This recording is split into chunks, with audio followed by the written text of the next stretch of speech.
आपण कुठून आलात? मी खोपोली इथून आलेलो आहे.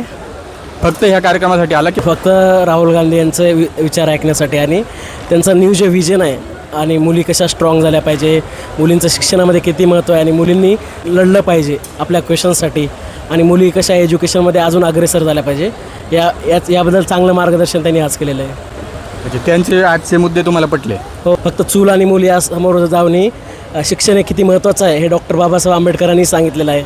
देशाच्या राजकारणाच्या केंद्रस्थानी शिक्षण हा मुद्दा येईल आणि त्याला महत्त्व प्राप्त होईल एकंदरीत निवडणुकीच्या राजकारणात सुद्धा, असं तुम्हाला वाटतं का? हो, मला नक्की वाटतं. यामध्ये जे कॉक्रोच जनता पार्टी तरुणांना झुरळ म्हणून जे आपल्या न्यायाधीशांनी हिनवलं होतं, तेच तरुण काय बदल घडू शकतात हे देशानं पाहिलेलं आहे. जे अपोजिशनलाही नाही जमलं ते यूथने घडून दाखवलेलं आहे. जगांनी मंदिर मस्जिद हिंदू मुसलमान यासमोर शिक्षा, आरोग्य आणि आपले जगण्याचे मुद्दे काय आहेत यामध्ये लोकांनी विचार केला पाहिजे. भविष्यात ऑपोजिशनकडून राहुल गांधींकडून तुम्हाला काय अपेक्षा आहेत? मला राहुल गांधीकडून हेच अपेक्षा आहे की त्यांनी शिक्षण, आरोग्य, रस्ते, माणसाच्या ज्या दैनिक गरजा येतात त्यांचं लाईफ कसं एकदम ग्रेटर होईल किंवा समोर त्यांचे सोशल लाईफ वगैरे कसं इम्प्रूव्ह होईल यामध्ये ते काम नक्की करतील याबद्दल मला विश्वास आहे की वाटतं. चालेल, आमच्याशी बोलल्याबद्दल खूप खूप धन्यवाद. थँक्यू. Thank you so